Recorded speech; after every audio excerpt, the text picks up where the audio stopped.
नमस्ते, मेरो नाम अरुण हो। म ललितपुर भैँसेपाटीमा बस्छु। मैले एडिट सुरु गरेको 1-2 वर्ष भयो। मलाई चाहिँ पछि यसो डकुमेन्ट्रीहरू बनाउने प्लान छ। एडिटको अफिसको टिममा चाहिँ यता ज्यामेरो फिल्म्समा सिनेमेटोग्राफी क्लास सुरु भएको जानकारी दिएपछि हामी 1-2 जना साथीहरू मिलेर सिक्न आएका छौँ। ज्यामेरो फिल्म्सको बारेमा मैले इन्स्टाग्राममा फेसबुकमा पनि देखाएको थिएँ। त्योभन्दा बाहिर चाहिँ अफिस टिममा पनि साथीहरूले भन्नुभएको थियो जाम भनेर, त्यहीबाट आएको। पहिला एडिटिङ गर्थ्यौँ नि त हामीले। एडिटिङ गर्दाखेरि किन बिगारेको होला, यस्तो त इजी त छ नि, मैले पनि गरिदिइहाल्थेँ। कस्तो सजिलो कुरा त हो जस्तो थियो। तर सजिलो त सजिलो हो बुझेपछि, अहिले चाहिँ क्लियर भएपछि चाहिँ सजिलो छ। तर त्यस्तो सोचे जस्तो सजिलो चाहिँ छैन रहेछ। सिनेमेटोग्राफी भनेको चाहिँ कसरी एउटा डिरेक्टरको भिजनलाई अथवा आफ्नो दिमागमा भएको भिजनलाई आफ्नो पर्दामा कसरी ल्याउने, हामीले हेर्ने जुन प्लेटफर्म छ त्यसमा चाहिँ कसरी ल्याउने त भिडियोको रूपमा, फोटोको रूपमा भनेर चाहिँ थियो। सिक्ने बेलामा चाहिँ ठ्याक्कै सिनेमेटोग्राफी क्लास सिक्नुपर्छ भनेर सर्च गरेन हामीले यही देख्यो अनि टाइम पनि थियो, ठ्याक्कै आइहाल्यौँ हामी।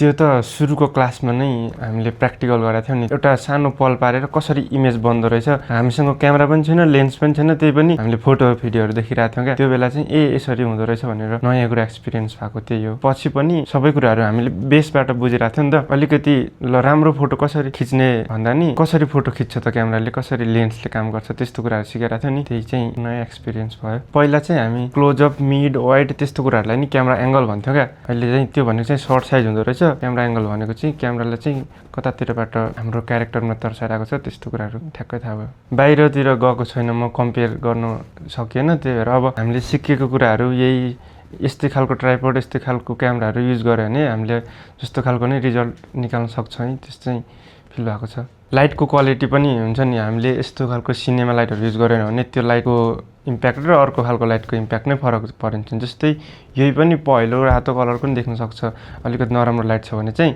अनि ठ्याक्कै जति यो वाटमा बालेको छ त्यस्तो खालको रिजल्ट पनि नदिन सक्छ हामीलाई नर्मल लाइटहरूले चाहिँ। कोर्स गर्नुभन्दा पहिला चाहिँ हामीले लाइटिङहरू चाहिँ अलिकति कम नोटिस गर्थ्यौँ। अहिले चाहिँ बिहान बेलुका ओहो कस्तो मिठो लाइटिङ रहेछ भनेर नोटिस हुन्छ क्या। अनि फोटो खिच्नुपर्ने, भिडियो खिच्नुपर्ने बेलामा पनि पहिला लाइटिङको त्यति धेरै हामीले एनालाइज गर्दैन थियो। अहिले चाहिँ अलिकति लाइटलाई चाहिँ धेरै प्रायोरिटी दिइरहेको छौँ। अरू कुराहरू त एडिटिङमा नि अलिकति नोटिस भइरहेको थियो।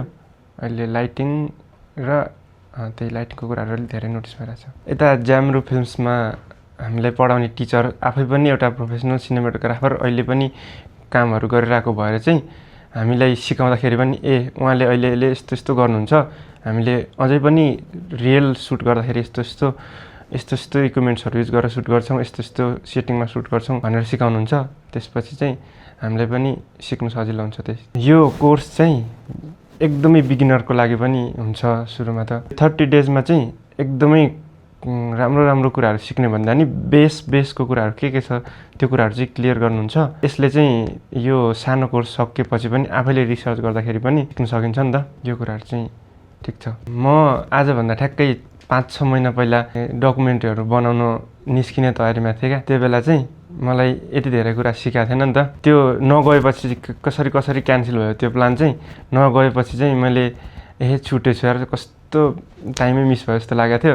तर अहिले यो कोर्स गरिसकेपछि चाहिँ के भनेपछि मलाई चाहिँ क्यामेराको बारेमै थाहा थिएन नि त। मैले क्यामेरा ह्यान्डलै गर्न सक्दैन थिएँ, कसरी स्टोरी बनाउँथ्यो होला त्यो चाहिँ अहिले रियलाइज भयो क्या मलाई। अब मैले यो कोर्स गरेँ, अब चाहिँ मैले धेरै कुरा सिकेको छु। अझै अब ढिला भयो नि केही पनि छैन, म चाहिँ बिस्तारै सिकेर त्यो कोर्स चाहिँ त्यो डकुमेन्ट्री चाहिँ बनाउँछु भन्नेमा चाहिँ छु।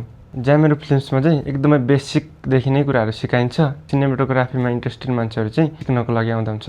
ज्यामेरोको इन्भाइरोमेन्ट चाहिँ एकदमै फ्रेन्डली, सपोर्टिभ छ। प्रेसर फिल हुँदैन सिक्नको लागि पछाडि पऱ्यो कि त्यस्तो कुराहरू छैन। सबै हेल्पफुल नै हुनुहुन्छ, सहयोग गरेरै जानुहुन्छ।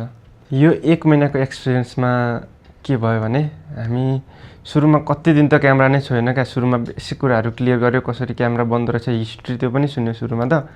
त्यसपछि क्यामेराको बारेमा बुझ्यौँ, क्यामेराले कसरी काम गर्दैछ त्यो बुझ्यौँ। अनि त्यसपछि बिचमा हामीले स्क्रिन डिरेक्सनको कुराहरू पनि पढ्यौँ अलिकति।